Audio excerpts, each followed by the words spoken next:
Basic music theory for guitarists.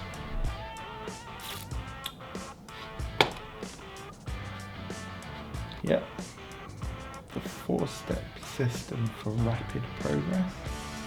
What music theory should a guitarist know? The chromatic scale. Yeah, I know. Circle of fifths. I know that one already. That should be easy. Circle of fifths for guitarists.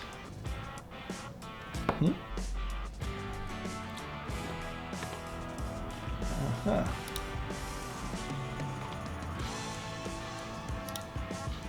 Okay, how about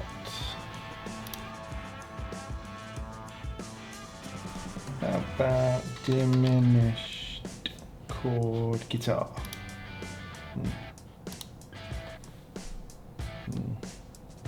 Nope. How to sound like SRB?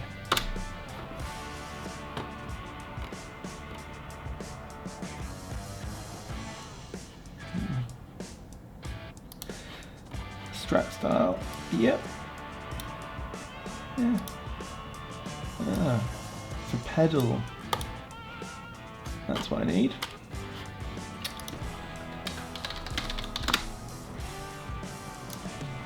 Best overdrive pedal. 2020. Why not? Yeah, I got that one. They look good.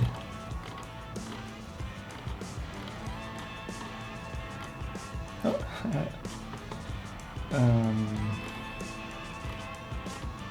yeah. Yeah, I've seen all of these. How come none of them mention this one? Isn't this supposed to be the best pedal? I mean, you can move the knobs, the sliders. I guess not then. Hey look, even I feel violated by that insight into my working processes for learning the guitar. Certainly over the last 15, 18 months, since I started playing, 15 months, that has been me on many a morning, sort of in a little bit of a despairing moment, trying to figure out how I can get to that next step that's in my head. You know, when you have a dream and you can play perfectly, and then when you pick up the instrument, you got like 4 carrots on this hand and you can't do anything. That's me. And then when you don't know even what the available options are because you don't know all the theory, that's me. And where do I turn when I feel like that? Yeah, this way, that way, that way, and if you want the prime example, that way. Yeah, this is the magical Chase Bliss pedal that was the biggest hype last year, I would say, because let's have a little gratuitous slider action, shall we?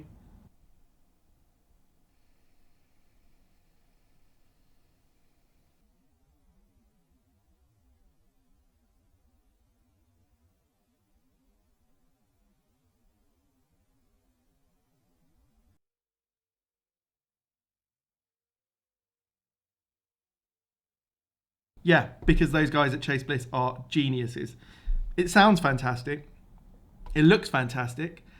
It does many clever things, but it still might not be the right pedal for you. And that's what this video is about. Let's see. My current pedal of choice that I'm using in my rig, along with a couple of others, is this one. This is the Broadcast AP by Hudson Electronics, AP Aerial Posen. It's the first Hudson Electronics pedal I've ever had, and I put it on the board and I turned the volume up to the right level and the gain where I needed it, and the bass cut is not on, and I turned it on, and I haven't really touched it since. It's been a week of absolute sort of joy, because it sounds really good, gives me the sound I want, But what sort of review could I make of this pedal?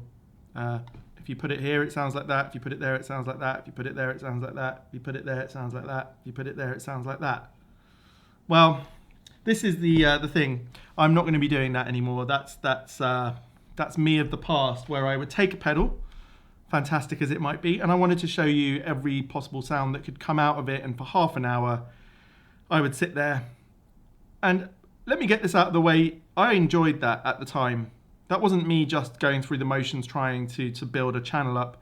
That was the frame of mind I was in. I was worried about what you all would think if I didn't show you as many different iterations as possible. I was worried what you would think if I was going to be negative. I was worried what you'd think because I couldn't play as well as 99% of the other gear reviewing guys. I was worried that I have all the right camera angles so that you can see exactly what I'm doing at any given time. But something has clicked in my brain over the last couple of weeks, and that is no longer what I'm going to be doing. I've been planning for the longest time to do the deep, in-depth review of this pedal. Show you the gain here, the same with the volume, the same with those, the open and gated fuzz, the silicon and germanium diodes, the Q with how it affects different frequencies in the mids, whether you have the mids in pre or post, how you use the MIDI, which I have no idea about, and how many presets you can save. And oh my God, it makes me want to fall asleep now when I talk about it. This is my announcement, I guess, is if you've only ever watched me because you wanted to see what gear I had, thank you very much. And I hope I don't disappoint you too much, but I'm going to go in a different direction. And what I mean by that is there will still be gear. That's a part of my brain that needs to be fed, but I won't be talking about the gear in the same way. I'm not going to tell you necessarily how something works. And I think that's the thing, isn't it? It's how. That's point a camera at something, keep changing the dials, and keep playing something, twiddling mindlessly. Or I could tell you the why, right? I don't want to tell you the what and the how. I want to tell you the why. And for me, that's the much more interesting journey. And I think by this point in my life, I've just got to make a decision that I don't want to spend my time being an instruction manual that's not as good as other instruction manuals or as good as the instruction manual that came with it, because I often don't even read those. So that's a point about my channel and me, and I hope some of you are going to find that interesting. But now I just want to quickly talk about why I picked this pedal to use in this little, this is not a parody, this is a serious talk, but I'm going to be being a little bit more honest to myself from now on. I bought this pedal 6 months ago, because it was on all the channels and I had to have it. And it was £800. And I thought this will be great for the channel. I'll put a thumbnail like this. And then I'll start the video with some slow motion of this. And actually in my first impressions, I did show a bit of slow motion back when I was working out of my living room and it was all a bit messy. And then I did that video where I showed you how it could sound like different amplifier sounds. And I didn't even realize that the mids weren't on because I hadn't actually set them to be in pre or post. Otherwise the mids are not on. I hadn't even realized that. And someone pointed it out to me and I thought, yeah, I thought that mids thing was doing something. And it made me think, do I always know what I'm talking about? Or do I just say the words that come out of my mouth because, I need to get a video out as soon as possible? Yeah, let's not get too cynical. I haven't got a downer. I've really got a good feeling for myself. And that's because this sat on my shelf for 6 months and it's made me realize something, that the gear is not going to make me happy. The gear is going to give me the opportunity to make myself happy. That's quite a different thing. Used in the right way, then you have endless possibilities to get to the destination that you want to get to. Someone put it in the comments yesterday and I'm very thankful for it. They said that they watch some gear channels and it seems a bit like a sports channel. And I get what they meant by that. It's like how I'm also into coffee. In fact, I've considered starting a James on coffee. But again, that would be talking about the gear. Who ever talks about the beans? No one. We talk about the grinder and the coffee machine. And my question is, am I a gear player? Am I a pedal player? Am I an amp player? Am I a guitar player? Or am I trying to be a musician. They're quite different things. And I don't really see pianists making endless videos about different piano stools that you can sit on or different music stands. You know, they play stuff and it's fun. So, yeah, it feels like a momentous moment for me. Obviously not, you know, for you, but I hope you might be enjoying a cup of coffee. From now on, reviews are not going to be like the way they were. So what is my opinion on this pedal, seeing as we're here? Well, it's too much pedal for me. I'm paying for a lot here that I don't use. I won't use the MIDI. I just know I won't. I won't use the expression capabilities, which are magnificent. Go and watch the Paul Davids video to figure that one out. I have fuzzes that I prefer. I have drive pedals that I prefer. But I do like watching the sliders go up and down. So, you know, it looks cool on the shelf is what I'm going to say. Now, is it too much pedal for you? Quite possibly. You have to be honest with yourself when you buy a piece of gear. Let's see. Broadcast AP for everyone. Vemiram, Janray, apart from the price, obviously, it's for everyone. The Vemiram Janray has its own sound. You can't really muck about with it too much. You know, the tones still keep it within the range of the Janray sound. And going a bit more complex with my Austin Pride, it's got silicon and germanium on each of the two sections of the fuzz. And but you can't really muck it up again either. It always just sounds fantastic and I don't have to twiddle too much. Just the volume, obviously, to get it right. With this one, I found that I was constantly thinking, but is there a better sound in there? If I move the frequency knob, am I going to get it better? Oh, I don't know. Let me try that. Let me try that. Let me try that.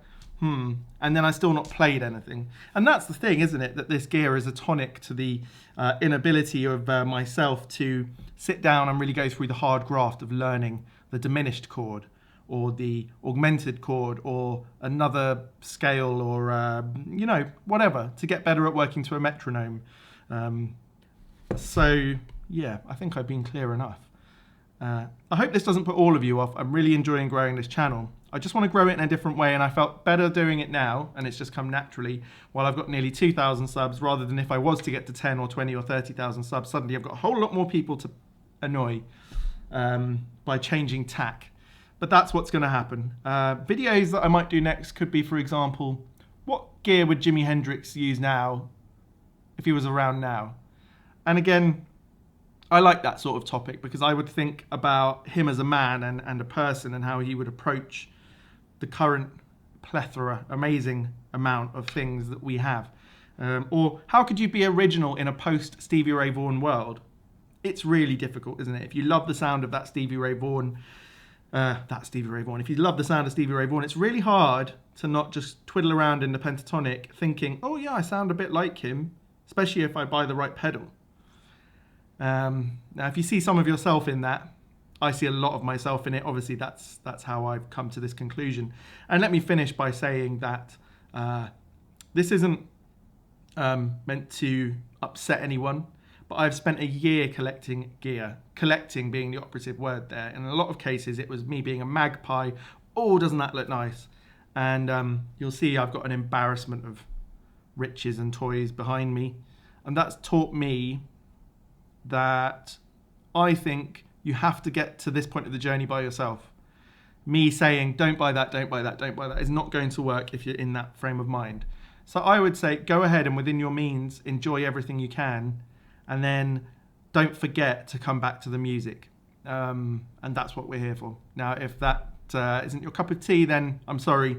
Don't be too mean to me in the comments. All right. So yeah, that's the way we're going. I hope that will relate with some of you. So anyway, I want to go and play the guitar. And as I showed you in yesterday's video, it's just this, the left-hand side of the protein, and the occasional use of the harmonious monk that's making me super happy to be in this room and play my guitar and try and come up with some music. And I love that. So yeah.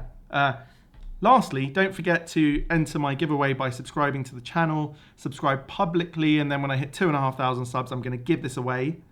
And this pedal is great for just being able to set it and forget it and just getting a great sound. So I think it fits my message completely. And so, yeah, I hope you've enjoyed that one, and see you on the next one. Cheers.